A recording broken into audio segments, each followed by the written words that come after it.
साथ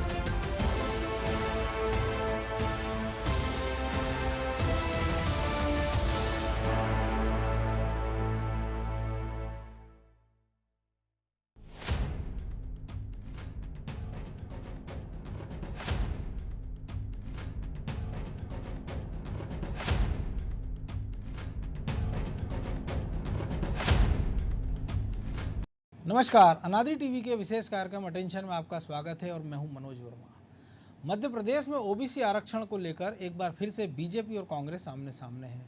प्रदेश में इस वर्ग की इतनी बड़ी आबादी को साधने के लिए कांग्रेस और बीजेपी हमलावर हैं, तो सरकार भी कांग्रेस को करारा जवाब देने की रणनीति पर काम कर रही है। सरकार इस मामले को लेकर सुप्रीम कोर्ट जाएगी और बीजेपी का पिछड़ा वर्ग मोर्चा कांग्रेस के खिलाफ प्रचार करेगा। अब इस बीच ओबीसी वर्ग किस तरफ जाएगा, ये तो आने वाला वक्त बताएगा। अटेंशन में आज हम इसी पर चर्चा करेंगे, लेकिन इसके पहले देखिए हमारी एक खास रिपोर्ट।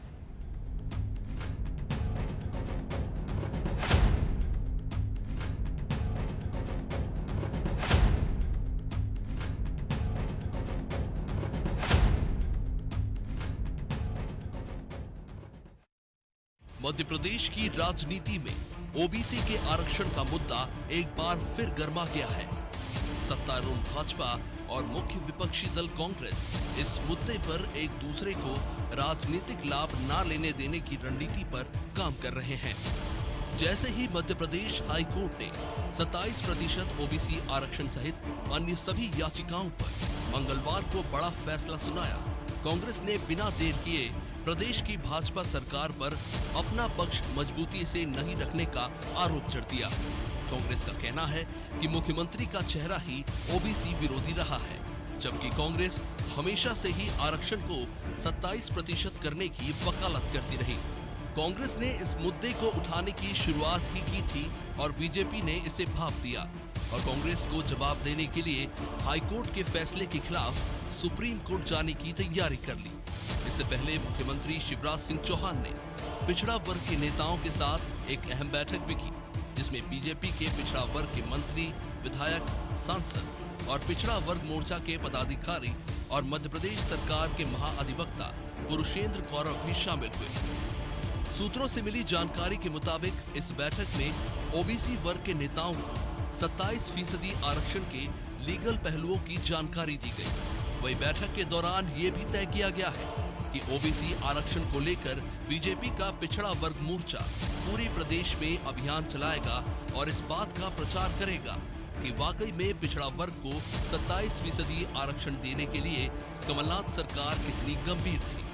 इसमें कानूनी पहलुओं पर तत्कालीन कमलनाथ सरकार की खामियों को भी बताया जाएगा। साथ ही बीजेपी सरकार की ओर से पिछड़ा वर्ग के लिए उठाए जा रहे कदमों के बारे में जानकारी दी जाएगी। भोपाल नगरीय विकास एवं आवास मंत्री भूपेंद्र सिंह ने ये साफ किया है कि सरकार सुप्रीम कोर्ट में अपना पक्ष मजबूती के साथ रखेगी। साथ ही भूपेंद्र सिंह ने ये आरोप भी लगाया है कि नेहरू जी ने ओबीसी आरक्षण का विरोध किया था, तब से ही कांग्रेस ओबीसी आरक्षण के विरोध में है। कांग्रेस कभी भी ओबीसी के समर्थन में नहीं रही। नेहरू जी से लेकर अभी तक कांग्रेस का इतिहास है। नेहरू जी ने ओबीसी आरक्षण का विरोध किया था और तब से लेकर लगातार कांग्रेस ओबीसी आरक्षण का विरोध करती रही। 2019 में लोकसभा चुनाव को ध्यान में रखकर कांग्रेस ने जल्दबाजी में एक अध्यादेश लेकर आए और उसमें कहा कि हम 27% आरक्षण ओबीसी को करेंगे। मामला कोर्ट में गया, कोर्ट में जाके वो स्टे हो गया। सरकार की तरफ से उस समय कमलनाथ जी की सरकार की तरफ से कोई कोर्ट में अधिवक्ता उपस्थित नहीं हुए और उसके बाद फिर लोकसभा चुनाव के बाद कांग्रेस ने कोई मतलब उससे नहीं रखा ओबीसी आरक्षण से और 1 साल तक कोर्ट में कोई गया नहीं, कोर्ट में कोई सरकार का पक्ष नहीं गया, एडवोकेट जनरल नहीं गए, कोई नहीं गया। मार्च में भारतीय जनता पार्टी की सरकार आने के बाद हम लोगों ने इसको गंभीरता से लिया, माननीय मुख्यमंत्री जी ने गंभीरता से लिया और 27% को आरक्षण मिले, इसके लिए कोर्ट में पूरी तैयारी के साथ भारतीय जनता पार्टी ने अपना पक्ष रखा। हम लोगों ने एडवोकेट जनरल स्वयं पेशी पर उपस्थित हुए। हमारे जो भारत के सॉलिसिटर जनरल हैं वो उसमें हीयरिंग में उपस्थित हुए। और आने वाले समय में जो कोर्ट में सुनवाई चल रही है, इसमें देश के बड़े लॉयर भी हम लोग हायर कर रहे हैं। कमलनाथ जी जब वर्ष 2019 में मुख्यमंत्री थे तो उन्होंने फिर आरक्षण दिया और ओबीसी वर्ग को 27% आरक्षण का उन्होंने वो किया और 10% आरक्षण उन्होंने निर्धन वर्ग के लोगों को, सवर्ण वर्ग के जो लोग हैं उनको दिया गया, आर्थिक रूप से कमजोर लोगों को दिया गया। लेकिन दुर्भाग्य है कि उस समय हाईकोर्ट में कुछ याचिकाएं दायर हो गई। मेडिकल कॉलेज में स्टूडेंट्स ने एडमिशन को लेकर याचिकाएं लगाई और उस समय जो भारतीय जनता पार्टी के कार्यकाल से जो वकील चले आ रहे थे, जो एडवोकेट थे सरकार की ओर से, वो नियुक्त रहे, वहाँ पर रहे, लेकिन उनके द्वारा कोई बहुत ज़्यादा तार्किक रूप से अपनी बात रखी नहीं गई और स्टे हो गया। इंटरिम स्टे चलता रहा। सरकार बदल गई। सरकार बदलने के बाद में भारतीय जनता पार्टी की सरकार आई, जिसके मुखिया शिवराज सिंह चौहान स्वयं ओबीसी वर्ग के हैं। ओबीसी के 3 मुख्यमंत्री भारतीय जनता पार्टी में हुए हैं। उमा भारती हुई, बाबूलाल गौर हुए और स्वयं शिवराज सिंह चौहान है। लेकिन इनके द्वारा हाई कोर्ट में कोई भी कार्रवाई ढंग से करने का निर्णय नहीं दिया गया। 4 बार तारीख बढ़वाई गई, पेशियां बढ़वाई गई, जवाब नहीं दिया गया, समय लिया गया। इससे साफ लगता है कि नीति और नियत में उन्होंने खोट था। कांग्रेस इस मामले में क्यों कूदी, इसके पीछे भी एक कारण है। 2018 में कमलनाथ के नेतृत्व में बनी कांग्रेस की सरकार ने 2019 में कैबिनेट में एक प्रस्ताव पारित कर राज्य में ओबीसी का आरक्षण 14% से बढ़ाकर 27% करने का फैसला किया था। मामला आगे बढ़ता उससे पहले ही मध्य प्रदेश लोक सेवा आयोग की परीक्षा में बैठने वाले कुछ छात्रों ने इस फैसले को हाईकोर्ट में चुनौती दे दी और कोर्ट ने मामले पर स्टे दे दिया। अब हाईकोर्ट ने 14% से अधिक के आरक्षण पर लगी रोक के अंतरिम आदेश को बरकरार रखा है। कोर्ट के इस फैसले के बाद कांग्रेस ने मौजूदा शिवराज सरकार को कटघरे में खड़ा कर दिया। कांग्रेस आरोप लगा रही है कि सरकार आरक्षण पर कोर्ट में सही तरीके से अपना पक्ष नहीं रख पाई। वहीं अब इसी का काउंटर करने के लिए बीजेपी एक्टिव हो गई है और सरकार सुप्रीम कोर्ट जाने की तैयारी में है। मतलब साफ है कि अब मामला सुप्रीम कोर्ट की दहलीज तक भी जाएगा। लेकिन आरक्षण के इस मुद्दे पर जीत किसकी होगी, ये तो आने वाले चुनाव के नतीजे ही बता पाएंगे।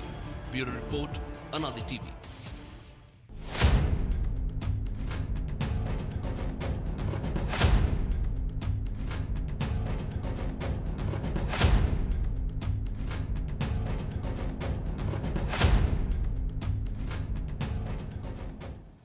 तो इसी पर चर्चा करने के लिए हमारे साथ जुड़े हुए हैं अनादि टीवी के ब्यूरो हेड ब्रजेश चौक से वरिष्ठ पत्रकार दिनेश गुप्ता। इसके साथ ही बीजेपी के पिछड़ा वर्ग मोर्चा के अध्यक्ष भगत सिंह कुशवाहा भी हमारे साथ जुड़ेंगे और कांग्रेस नेता जेपी धनोपिया जो कि राज्य पिछड़ा वर्ग आयोग के अध्यक्ष है, वो भी हमारे साथ जुड़ेंगे।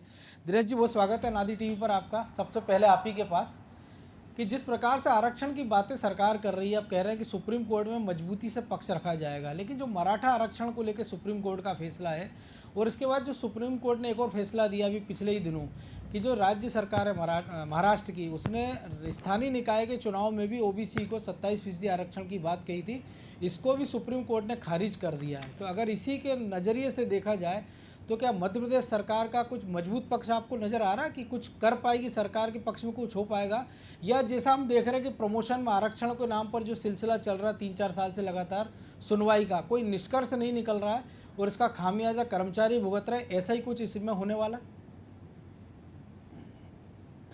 मनोज जी, आपका सवाल मैं ठीक से नहीं सुन पाया, लेकिन जो बात मुझे समझ में आई, आप केवल ओबीसी की जो राजनीति है उस राजनीति को हम देखेंगे 90 के दशक के, जब मंडल आयोग की सिफारिशों को वीपी सिंह ने लागू किया और उसके बाद आडवाणी जी कमंडल लेकर जब निकल पड़े थे तो सरकार, तो बैकवर्ड की राजनीति का जो पहला इम्पैक्ट था वो हमने दिल्ली में देखा था।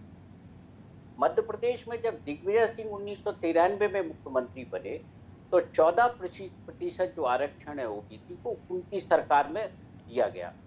ओबीसी को आरक्षण देने का मध्य प्रदेश में भी मामला बहुत पुराना था, महाजन कमीशन की सिफारिशें थी और ये 27% आरक्षण देने की सिफारिश भी महाजन कमीशन की। लेकिन जो संवैधानिक मजबूरियां थी या इंदिरा साहनी केस में जो दिक्कतें थी कि 50% से अधिक आरक्षण आप नहीं दे सकते, तो आपने 14% पर उसको फ्रीज कर दिया, क्योंकि SC/ST का आरक्षण कम करने की स्थिति नहीं है, क्योंकि उनको भी एक संवैधानिक प्रावधानों के तहत आपको आरक्षण देना है। बिल्कुल। तो जब आपका हाईएस्ट परसेंटेज फिक्स है और उसके बाद यदि आप कोई नई कवायद करते हैं, सुप्रीम कोर्ट के दिशा निर्देशों का भी अनदेखा करते हैं, तो निश्चित तौर पर इसमें सियासत ज्यादा होती है। और यदि हमने एक कांग्रेस सरकार यदि एक फैसला लेती है, वो सब जानते हैं, कोई कमलनाथ कोई नए नवेले राजनेता नहीं थे कि उनको बिल्कुल। संवैधानिक प्रावधान नहीं पता। उनको मालूम था कि ये कोर्ट में जाएगा और ये हाई कोर्ट में नहीं, ये सुप्रीम कोर्ट तक जाएगा मामला, जैसा कि मराठा आरक्षण में भी हुआ हो, या हमने देखा था कि राजस्थान में भी जो है ये आरक्षण को लेकर हर बार ये विवाद होता है। गुजरात तो में हम तब देख भी रहे थे कि पाटीदार भी जो आरक्षण मांग रहे थे। सभी जगह होता है। तो ये जो विवाद की स्थितियां हैं, सरकार तो जो राजनीतिक दल है वो तो केवल राजनीतिक लाभ के लिए कर रहे हैं, लेकिन इससे जो इम्पैक्ट आता है वो समाज पर भी आता है, जिसकी चिंता राजनेता नहीं करते हैं। अभी जो मौजूदा परिस्थितियां हैं, जैसे सरकार कह रही है कि सुप्रीम कोर्ट जाने की जो बात आ रही है, बिल्कुल। सुप्रीम आप अभी इस स्टेज पर कैसे जा सकते हैं? हाई कोर्ट ने आपको कोई फैसला नहीं दिया है। बिल्कुल, अगली केवल सुनवाई इसलिए 10 कर रहा है। अगस्त को होना है। हाँ, लेकिन हियरिंग कर रहा है वो। या बिल्कुल। तो वो ये कह रहे के खिलाफ हम सुप्रीम कोर्ट जा रहे हैं, हम 27% आरक्षण लागू करेंगे। भारतीय जनता पार्टी ने अभी तक जो है कोई स्पष्ट नहीं किया है कि वो इस आरक्षण के पक्ष पे है। तो अभी जो स्थिति है वो स्थिति यथास्थिति वाली है। 27% तक आरक्षण देने का जो फैसला है वो कहीं ना कहीं कमलनाथ के खाते में जा रहा है और इसी का डैमेज कंट्रोल करने की कोशिश जो है भारतीय जनता पार्टी, मुख्यमंत्री शिवराज सिंह चौहान और पूरी सरकार करने में लगी हुई है। बिल्कुल। ब्रजेश जी, जो तो कुछ दिनेश जी कह रहे हैं, हम देख रहे हैं बिहार में हमने देखा कि दलित के बाद उन्होंने कहा कि महादलित, अति दलित। उत्तर प्रदेश में हमने देखा पिछड़े, अति पिछड़े। तो इन सारी अलग अलग कैटेगरी बना दी गई ताकि ज़्यादा से ज़्यादा उनको राजनीतिक लाभ लिया जा सके। लेकिन जो सुप्रीम कोर्ट ने एक महत्वपूर्ण बात कही है अपने निर्णय में, उसमें उन्होंने साफ तौर पे कहा है कि जो सामाजिक और आर्थिक आधार पर पिछड़े वर्गों की पहचान करने की जो सूची बनाने का काम है वो केंद्र सरकार का, राज्य सरकारों का नहीं है। तो उम्मीद की जाना चाहिए कि जब हम एक बात कर रहे हैं कि कॉमन सिविल कोड की हम बात कर रहे हैं, जब हम मोहन भागवत कहते हैं कि सबका डीएनए एक है, तो फिर आरक्षण इस पर भी पुनर्विचार करना चाहिए। अगर जो संघ पहले भी कहता है, या राज्य सरकारों को भी सोचना चाहिए कि एक बात हम दूसरी दिशा की कर रहे हैं और एक बात दूसरी दिशा की कर रहे हैं। मनोज जी, ऐसा इसलिए संभव नहीं हो सकता क्योंकि वोट बैंक की राजनीति है। वो हड्डी है, ना उगलते बनती ना निगलते बनती। बिल्कुल। जिस तरह दिनेश जी कह रहे थे कि कमलनाथ जी ने क्यों किया, वो भी जानते थे नहीं होगा, क्योंकि सुप्रीम कोर्ट के जो दिशा निर्देश हैं, एक सिर्फ तमिलनाडु राज्य ऐसा है मनोज जी जिसमें जयललिता 50% से ज़्यादा कराने में कामयाब हो गई थी। बिल्कुल, हम बता दें हरियाणा में 70% है, तमिलनाडु में 69% आरक्षण और तेलंगाना में 62%। तो ऐसा नहीं है कि संभव नहीं है, लेकिन सरकारें करने की इच्छा शक्ति होनी चाहिए। यदि कमलनाथ सरकार की बात करें तो उन्होंने घोषणा कर दी 19 मार्च तक, कोर्ट में उनको भी तथ्य रखना चाहिए थे ताकि वो उसका लाभ उठा सकते थे। अब ये सियासत हो गई। यदि आप महाराष्ट्र की बात कर रहे हैं तो वहाँ फडणवीस मांग कर रहे हैं कि कैसे नहीं दिलाओगे, आप आंदोलन कर रहे हैं, और भाजपा यहाँ पे उस पर विचार कर रही है। तो अभी ये हो नहीं सकता क्योंकि इसके नफ़ा नुकसान ज़्यादा दिख रहे हैं। इसलिए सीएम ने बैठक बुलाई और अपने जो पिछड़े वर्ग के जो सांसद थे, विधायक थे या पिछड़ा वर्ग के मोर्चा के पदाधिकारी थे, उनसे ये कहा गया है कि कैसे वो लोगों के बीच में जाएं। और ये जो दिनेश जी कह रहे हैं कि डैमेज कंट्रोल में जुट गई है। डैमेज कंट्रोल में जुटी हुई है, क्योंकि उन्हें बताना पड़ेगा कि हाँ सरकार प्रयासरत है और कोशिश करना पड़ेगी, ये बताना पड़ेगा कि हम कोशिश कर रहे हैं, ये पिछली सरकार की खामी थी। ये सब चीज़ें आपको बताना पड़ेंगी क्योंकि आपको नुकसान होता दिख रहा है उसमें, क्योंकि ओबीसी का वोट बैंक बड़ी संख्या में मध्य प्रदेश में मनोज जी। तो अब कैसे तथ्यों के साथ, ऐसा नहीं है कि हो नहीं सकता, जब हम देख रहे हैं कि अन्य राज्यों में 50% का जो क्राइटेरिया है उसको पार किया जा चुका है, तो वो कौन से तथ्य थे, सरकार को उस पर अध्ययन करना चाहिए उन राज्यों से कि वो कैसे उसको क्राइटेरिया को पार कर गए। उस दिशा में यदि बढ़े तो निश्चित तौर पर मध्य प्रदेश में हो सकता है, लेकिन मध्य प्रदेश में ऐसा नहीं हो सकता है कि आप SC/ST की वर्ग में कटौती करके 27% इधर दे दें और उसको 50% तक रखें, तब भी आपको वोट बैंक की चिंता है। तो वो संभावना नहीं है। आप बढ़ा सकते हो कैसे, इस पर सरकार को विचार करना चाहिए, लेकिन अभी ऐसी संभावनाएं दिख भी नहीं रही हैं। बिल्कुल। धनोपिया जी हमारे साथ जुड़े हुए, राज्य पिछड़ा वर्ग आयोग के अध्यक्ष भी हैं। धनोपिया जी, जिस प्रकार से आपने गुप्ता जी को भी सुना होगा, ब्रजेश जी को भी, तो कहाँ चूक हो गई आपकी सरकार से या वर्तमान सरकार से? और आपको लग रहा है सुप्रीम कोर्ट में कुछ इसका हल निकलेगा या प्रमोशन में आरक्षण जैसा मामला लंबा खिंचता जाएगा? देखिए मनोज जी, मध्य प्रदेश पूरे देश में इकलौता राज्य है जहाँ की जनसंख्या 51% से ज्यादा ओबीसी वर्ग की है। 85% की जो कम्युनिटी है, जातियां हैं, वो ओबीसी में आती हैं। ओबीसी का आरक्षण आदरणीय अर्जुन सिंह जी के समय से महाजन रिपोर्ट के आधार पर दिया गया। उसके बाद मंडल आयोग बना, उससे वो किया गया। दिग्विजय सिंह जी ने 14% को 27% किया। गोवा भारती जो पिछड़े वर्ग के नाम पर आई, उन्होंने उसका विरोध किया और न्यायालय में जाके वो केस खत्म हो गया और कोई कार्रवाई उस पर नहीं हो पाई और सरकार ने उसकी कभी भी अपील ही नहीं की। माननीय उच्चतम न्यायालय में आज तक उसकी अपील नहीं की गई। अभी आदरणीय कमलनाथ जी हाईकोर्ट में चल रहा है, 10 अगस्त को अगली पेशी है उसकी। नहीं, पहले वाले केस की बात कर रहा हूँ, पहले दिग्विजय जो सिंह दिग्विजय सिंह शासनकाल वाली की बात, 14 से 27 किया, दिग्विजय सिंह जी ने 2003 में किया था, उसकी बात कर रहा हूँ मैं। उससे फैसला हो गया और सुप्रीम कोर्ट में जाने की बात उन्होंने नहीं करी, उसको वहीं पे ठंडे में डाल दिया। आदरणीय कमलनाथ जी ने दोबारा 2019 के अंदर जब मुख्यमंत्री रहते हुए पिछड़े वर्ग की समस्याओं को समझा, उनकी आवश्यकताओं को समझा और उन्होंने 27% किया और साथ ही 10% सवर्ण वर्ग के आर्थिक रूप से कमजोर बच्चों के लिए भी उन्होंने आरक्षण की बात की। ये सारी चीजें हो गई। आपने सही कहा कि माननीय उच्चतम न्यायालय ने इंदिरा साहनी केस के अंदर ये कहा है कि 50% आरक्षण नहीं होना चाहिए, लेकिन राज्यों का अधिकार है कि राज्य कर सकते हैं। अभी आपने खुद ने कहा तमिलनाडु 69% है, हरियाणा में है, राजस्थान में है, कई राज्यों में है, लेकिन महाराष्ट्र का भी उदाहरण है ना हमारे सामने। मैं वही आपसे कह रहा हूँ। तो मध्य प्रदेश के अंदर आदरणीय मुख्यमंत्री शिवराज सिंह चौहान जो आज भी खुल के कहते हैं 27% आरक्षण दिया जाएगा, लिया जाएगा, दिया जाएगा, लेकिन क्यों कार्रवाई नहीं कर रहे? कि जो अभी आदरणीय दिनेश गुप्ता जी ने बहुत अच्छी बात कही, क्योंकि चूंकि कमलनाथ जी ने रखा है तो कमलनाथ जी को क्रेडिट मिल जाएगी, इसी इन्होंने लीपापोती कर रहे हैं। अभी जो माननीय उच्च न्यायालय ने स्टे कंफर्म किया है, उस स्टे कंफर्म करने के बाद में जा सकते हैं सुप्रीम कोर्ट में, ऐसा नहीं है। लेकिन 10 अगस्त की पेशी है, अंतिम पेशी है, तो आप अड़ जाइए इस बात के लिए। 10 अगस्त के लिए आप फाइनल ऑर्डर कराइए और फिर सुप्रीम कोर्ट जाइए। मैं समझता हूँ कि इनको करना चाहिए, लेकिन ये करना कुछ नहीं चाहते। ये सिर्फ लोगों को गुमराह करने के लिए ऐसे काम करेंगे जिससे कि जनता ये समझे हम ओबीसी के हित में काम तो कर रहे हैं, लेकिन क्या करें, न्यायालयी प्रक्रिया है, इसलिए कुछ कार्रवाई नहीं हो पा रही है। आदरणीय शिवराज सिंह चौहान चाहे तो एक दिन के अंदर हो सकता है, 10 तारीख को आज एडवोकेट जनरल को खड़ा कर दे। कुछ धनोपिया जी, आप तो 15 महीने रहे थे, ये मौका भी तो आपके पास था। और एक और चीज है धनोपिया जी, जो आपने कहा ओबीसी, तो सरकार की ओर से कहा गया कि मध्य प्रदेश में 50.09% ओबीसी आबादी है, लेकिन जब जातिगत जनगणना 2021 में होना थी, जो कोरोना कारण टल गई है, तो ये आंकड़ा कहाँ से आया? सरकारों के पास भी, और आप जी कह रहे हैं कि इतनी आबादी है, और अगर यही फार्मूला है तो जिन राज्यों में अल्पसंख्यकों की आबादी ज़्यादा है तो वहाँ भी कुछ हेरफेर होना चाहिए। मनोज जी, अब तो जनसंख्या और भी बढ़ गई होगी। 2011 की जनसंख्या का आंकड़ा है जो अब सरकार ने प्रकाशित किया है, ये पहले का आंकड़ा है। 2021 में जो जनसंख्या होना थी अभी नहीं हुई, उसमें तो और भी ज्यादा आएगा। और हमारे साथ जो हुआ, हमारा दुर्भाग्य ये रहा कि आदरणीय कमलनाथ जी बहुत बड़े दिल के नेता है, सब पर विश्वास करके चलते हैं। हम लोगों ने बदले ही भावना से कोई काम नहीं किया, और जो वकील, जो एडवोकेट सरकारी पैनल पहले से चल रहे थे भाजपा कार्यकाल, उनको जल्दी हमने हटाया नहीं। और उसका परिणाम यह हुआ कि उनमें से जो लोग खड़े हुए, उन्होंने एक तरह से मौखिक रूप से सहमति तय दे दी, तर्क नहीं किए, माननीय न्यायालय करने नहीं किया, और मेडिकल के छात्रों को लेकर उन्होंने कहा। धनोपिया जी, हमारे साथ बीजेपी के पिछड़ा वर्ग मोर्चा के अध्यक्ष भगत सिंह कुशवाहा भी जुड़े हैं, मैं उन्हीं से आपकी इस बातों का जवाब ले लेता हूँ। कुशवाहा जी, आपने सुना होगा धनोपिया जी को भी कि बीजेपी सरकार गंभीर नहीं है, सरकार चाहे तो एक दिन में ये निर्णय हो सकता है। और आप भी जो लोग रणनीति बना रहे हैं कि सुप्रीम कोर्ट में जाएंगे और आप बताएंगे कि कांग्रेस ने क्या नहीं किया, तो बेहतर नहीं होता कि इस पर जल्दी से जल्दी निराकरण किया जाए इसका? क्योंकि जनता जो राजनीतिक चेतना है वो बहुत जागृत है, क्योंकि जब माइका लाल एक जुमला आता है उसका खामियाजा चुनाव में भुगतना पड़ता है। और अगर ओबीसी की आबादी 50% से ज़्यादा है और जनता को ये समझ में आ रहा है कि केवल ये नूरा कुश्ती कर रही हैं बीजेपी, कांग्रेस या सरकारें, तो इसका खामियाजा 2023 में इसको भुगतने के लिए तैयार रहना चाहिए, चाहे आप हो चाहे कांग्रेस हो। ऐसा है कि सन 1955 से लेकर वो आज तक जितनी भी सरकारें आपकी रही है, उसमें कांग्रेस की सरकार ने कितनी बार रही और पिछड़ा वर्ग को लेकर कितने प्रलोभन, कितने लालच और पिछड़े वर्ग के हित में कितनी बातें कही, और उनका अंतिम में जो हुआ वो ये रहा सिर्फ वोट बैंक की राजनीति, और जो भी बोला गया वो आज तक नहीं हुआ, विशेष करके पिछड़ा वर्ग के लिए। अभी धनोपिया जी ने कहा कि हमारे दिग्विजय सिंह ने 27% आरक्षण की बात कही, अब तो 16 साल हो गई आपकी सरकार को, आरक्षण की बात कही।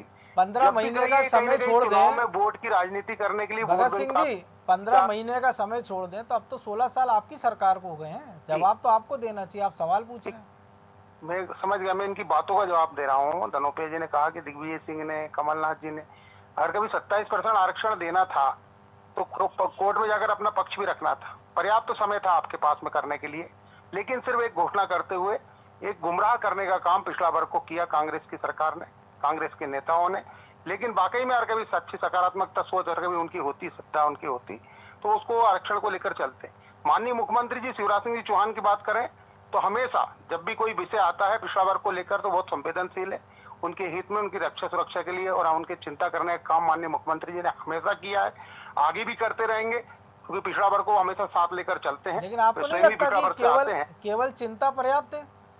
नहीं, हर पक्ष को बहुत मजबूती से रखने का काम माननीय मुख्यमंत्री शिवराज सिंह जी चौहान ने किया है और आगे भी करेंगे।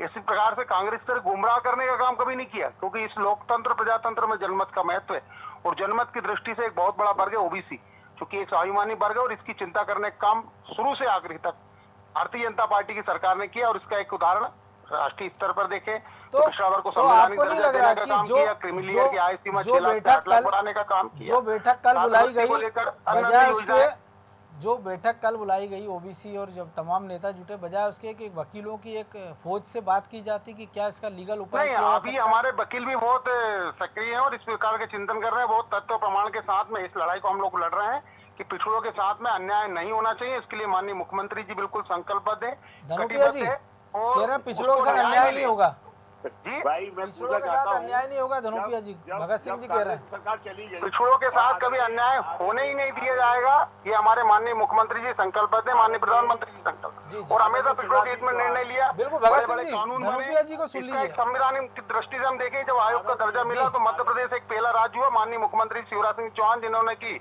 अपनी शक्तियों का उपयोग करते हुए उसको संवैधानिक दर्जा दिया, यहाँ पर ताकत देने का काम किया।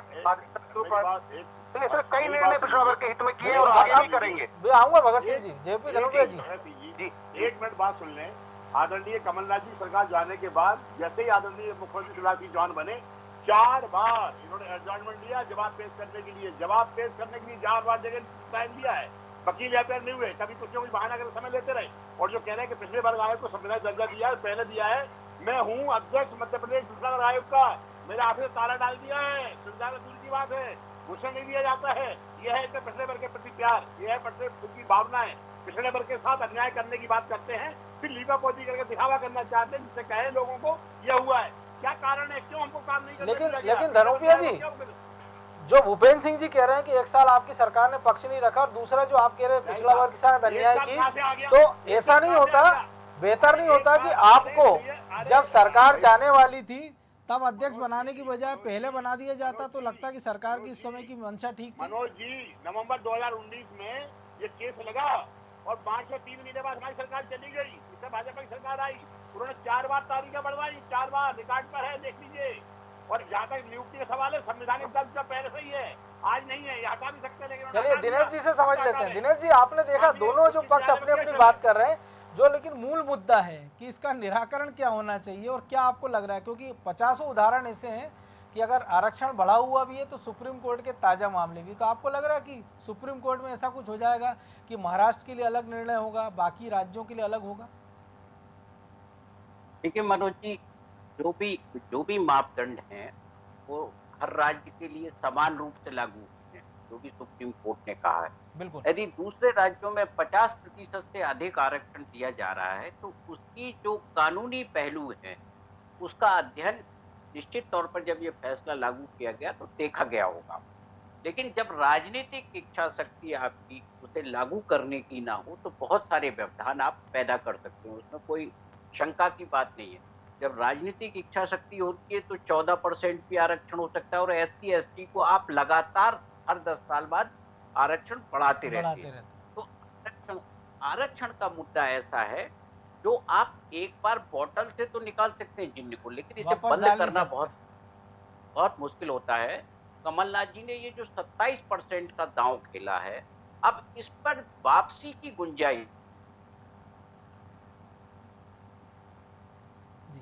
लगता कुछ तकनीकी कारणों से हमारा संपर्क टूट गया है, एक बार फिर बनेगी जी।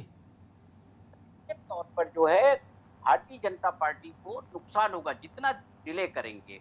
आपको जो स्टैंड लेना है, या तो सुप्रीम कोर्ट से उसको आप रिजेक्ट करा दीजिए कि सुप्रीम कोर्ट नहीं मान रहा है तो हम कुछ नहीं कर सकते। जैसा राजस्थान में हम देखते हैं कि हर बार कोर्ट में मामला जाता है और फिर वापस जो है बॉल आ जाती है। तो आपको कोई ना कोई ऐसा जिससे सामाजिक समरसता भी बनी रहे और जो है आपका जो है जो लोगों की मांग है, भावना है, वो भी हो जाए, ऐसा कुछ रास्ता सरकारों को निकालना पड़ेगा। अन्यथा ये आने वाले कई साल राजनीति इसके इर्द गिर्द घूमेगी और जो सबसे भारतीय जनता पार्टी के लिए चिंता का विषय इसलिए भी हो सकता है क्योंकि ये आरक्षण यदि लागू होता 27%, तो हम जो धर्म और धर्म के आधार पर चुनाव होता है ना अल्पसंख्यक और बहुसंख्यक के बीच में, तो ये डिवीजन हो जाता है, जिसका लाभ जो है हमने देखा था कि जो कांग्रेस पार्टी को मंडल के बाद मिला था, नरसिंह राव की सरकार रही, तो ये लाभ जो है हमेशा कांग्रेस के पक्ष में जाता है। तो कांग्रेस उसी की कोशिश में थी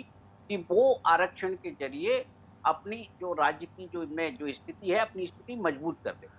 बिल्कुल ब्रजेश जी, जो दिनेश जी ने कहा बिल्कुल मार्के की बात है। और बीजेपी जो लगातार कहती रहती है कि हमने पहले उमा भारती, फिर बाबूलाल गौर और शिवराज सिंह चौहान जो कि पिछड़ा वर्ग से आते हैं, चौथी बार मुख्यमंत्री है, तो क्या पिछड़ों को लुभाने के लिए इतना पर्याप्त है, या जो वर्गीकरण की जिसकी बात गुप्ता जी ने की है वो एक बड़ा खतरा है? मनोज जी, क्या यदि इससे कि हमने पिछड़े वर्ग का सीएम दे दिया, पिछड़े वर्ग का पीएम दे दिया, इससे उस वर्ग का उद्धार हो जाता है? क्या नहीं होता। लेकिन ये राजनीतिक बातें होती हैं कि आपने एक वर्ग से राष्ट्रपति बना दिया तो फिर उस वर्ग को आप आरक्षण ही क्यों दे रहे हो? इससे बेहतर तो ये हो कि आप आर्थिक आधार पर आरक्षण दे दीजिए, वो व्यवस्था लागी। वो लागू आप इसलिए नहीं कर सकते हो क्योंकि यदि ये व्यवस्था आप लागू करोगे तो आपसे बहुत बड़ा एक तबका नाराज हो जाएगा, जिसका आपको राजनीति में और चुनाव में खामियाजा भुगतना पड़ेगा। जिस तरह दिनेश जी कह रहे हैं, सही कह रहे हैं वो, कि ये ऐसी ही परिस्थिति है। चुनावी लाभ देखने के लिए कांग्रेस ने भी यदि पहले किया था, दिग्विजय सिंह जी ने, तो आप देखिए कब किया था। उन्होंने जब उनकी सरकार लास्ट बार में 2 टर्म तक वो रहे, लेकिन आपने देखिए 2003 से पहले उन्होंने किया। कमलनाथ सरकार ने भी कब किया और इसके बाद उन्होंने क्या प्रयास किए।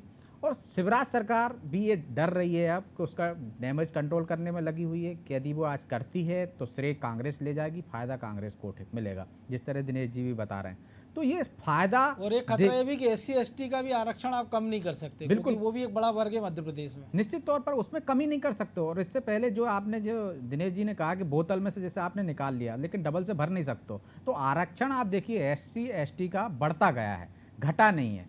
तो अब आप लिमिट पे आ गए हो, जो आपकी रेड लाइन है वहाँ पहुँच गए हो 50% पर। तो सुप्रीम कोर्ट की गाइडलाइन से आप उल्लंघन नहीं कर सकते हो। और जिन राज्यों ने किया है, निश्चित तौर पर वहाँ देखना पड़ेगा कि क्या कानूनी प्रावधान थे, किन आधारों पे हो गया। लेकिन एक जयललिता वाला मामला है, वहाँ भी सुप्रीम कोर्ट ने मना कर दिया था, लेकिन वो केंद्र से गई और जो भी प्रेशर बनाया उन्होंने कर लिया। मध्य प्रदेश में भी भाजपा की सरकार है, केंद्र में भी भाजपा की सरकार है। यदि चाहे सरकार तो उस स्तर पर कर सकती है, लेकिन कोशिश करने की आपकी नीयत क्या थी, पिछली सरकार की नीयत क्या थी और आपकी नीयत क्या है? तो कुल मिलाकर गेंद बीजेपी के पाले में। बिल्कुल मनोज। बनाब चूंकि समय और इजाजत नहीं दे रहा है, इसलिए गुप्ता जी आपका, धनोपिया जी आपका, भगत सिंह जी आपका, ब्रजेश जी आपका बहुत बहुत शुक्रिया। तो जो दिनेश जी ने भी कहा कि एक आरक्षण का ये ऐसा जिन्न है जो बोतल से आप बाहर तो निकाल सकते हैं, लेकिन अंदर डालने में बहुत परेशानी है। इसके पहले अतीत के कई सारे उदाहरण हैं। हमने मंडल कमंडल का दौर भी देखा है इस देश में। इसके बाद अभी OBC आरक्षण का मामला देख रहे हैं, हमने देखा इसमें इसकी आँच में गुजरात को जलते देखा है जब पाटीदारों ने आरक्षण मांगा। इसके बाद मराठा आंदोलन की आँच भी हमने महसूस की है, और राजस्थान और हरियाणा में जो हिंसा हुई आरक्षण को लेकर वो भी देश के सामने। तो उम्मीद की जाना चाहिए कि राज्य सरकारें केवल वोट बैंक की राजनीति के नज़रिए से सारे फैसले ना लें, समाज के व्यापक हित में फैसले लें। और उम्मीद की जाना चाहिए कि वो ऐसा निर्णय लेंगे जिससे समाज में एक कटुता ना बढ़े और समाज के सारे वर्गों को, खासतौर से उन लोगों को जो आर्थिक आधार पर भी पिछड़े हुए हैं, जो सामाजिक आधार पर भी पिछड़े हुए हैं, उनको इसका सीधा लाभ मिल सके। और अगर ऐसा हो पाएगा तो वास्तव रूप से लगेगा कि सरकारें इस वर्ग के लिए वास्तव में चिंतित है। तो अटेंशन में आज इतना ही। मुझे दीजिए इजाज़त और आप देखते रहिए अनादि TV। नमस्कार।